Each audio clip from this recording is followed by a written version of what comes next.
Radio صدائے حریت جموں کشمیر سے اہم خبریں سنیے۔ مقبوضہ کشمیر میں کالے قانون PSC کے تحت محض 14 گرفتار نظربندوں کو سینٹرل جیل سری نگر سے رہا کر دیا گیا ہے۔ سیاسی ماہرین سینکڑوں نظربندوں کی موجودگی میں چندے کی رہائی کو عالمی برادری کو گمراہ کرنے اور بھارت پر عالمی دباؤ میں کمی لانے کی کوشش قرار دے رہے ہیں۔ مقبوضہ کشمیر میں عوام کورونا سے زیادہ مہلک وائرس مودی کا عذاب بھگت رہے ہیں۔ جموں کشمیر سالویشن موومنٹ، اسلامی تنظیم آزادی، جموں کشمیر پیپلز موومنٹ اور دیگر جماعتوں نے اقوام عالم، انسانی حقوق کی عالمی تنظیموں اور عالمی ادارۂ صحت سے اپیل کی ہے کہ وہ بھارتی جیلوں میں نظربند علیل حریت رہنماؤں سمیت تمام سیاسی نظربندوں کی فوری رہائی کے لیے بھارت پر دباؤ ڈالیں۔ انسانی حقوق کی بین الاقوامی تنظیموں ایمنسٹی انٹرنیشنل اور ہیومن رائٹس واچ نے بھارت پر کورونا وائرس کے پیش نظر لاک ڈاؤن کے دوران ضبط و تحمل سے کام لینے پر زور دیتے ہوئے کہا ہے کہ ریاستی مشینری کورونا وائرس کی وبا سے کہیں بڑا خطرہ بن چکی ہے۔ پاکستانی وزیر خارجہ شاہ محمود قریشی نے اقوام متحدہ کی سیکورٹی کونسل کے نام اپنے حالیہ خط میں کشمیریوں کو ان کے حق خود ارادیت دینے کا مطالبہ کیا ہے۔ در اثنا شاہ محمود قریشی نے برطانوی اسٹیٹ سیکرٹری ڈومینک راب سے ٹیلی فونک رابطے کے دوران کہا ہے کہ کشمیری مسلسل لاک ڈاؤن کے سبب بنیادی ضروریات زندگی سے محروم اور بھارتی قبضے میں بیرون دنیا کی امداد کے منتظر ہیں۔ کورونا ٹیسٹ مثبت آنے کے بعد پلوامہ اور شوپیاں کے متعدد دیہاتوں کو بھی ریڈ زون قرار دے کر سیل کر دیا گیا۔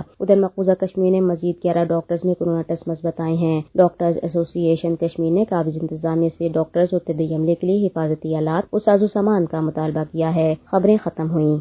سری نگر سینٹرل جیل سے 14 کشمیری بے گناہ شہریوں کو رہا کر دیا گیا ہے۔ یہ 14 افراد ان ہزاروں بے قصور کشمیریوں کے ساتھ گرفتار کیے گئے تھے جن کو 5 اگست 2019 کو مقبوضہ ریاست جموں کشمیر میں لاک ڈاؤن کے دوران گرفتار کیا گیا تھا۔ ریاست جموں کشمیر میں لا قانونیت کی انتہا ہے۔ یہاں کوئی قانون اور نہ قانون نافذ کرنے والا ادارہ ہے۔ یہی وجہ ہے کہ یہاں جس کی لاٹھی اس کی بھینس والا معاملہ ہے۔ یہاں بھارت سامراج نے ہر ادارے کو تباہ کر دیا ہے۔ ان اداروں پر بھارت کے نمک خواروں کو بٹھا دیا گیا ہے جو بھارت کے خوابوں کو شرمندہ تعبیر کرنے کی ناکام کوشش کر رہے ہیں۔ ان 14 بے گناہ کشمیریوں کو رہا کرنے کا صرف اور صرف یہی مقصد ہے کہ عالمی اداروں کو گمراہ کیا جائے جو بھارتی حکومت پر مسلسل دباؤ بڑھا رہے ہیں کہ مقبوضہ ریاست جموں کشمیر میں انسانی حقوق کی خلاف ورزیاں روکی جائیں۔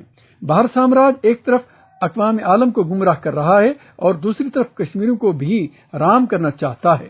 کشمیری حریت پسند عوام آج تک بھارت کے فریب میں نہیں آئے اور نہ آئندہ آئیں گے۔ بھارت کو بہر صورت کشمیریوں کے جائز مسئلے کا حل کشمیریوں کی امنگوں کے مطابق نکالنا ہوگا۔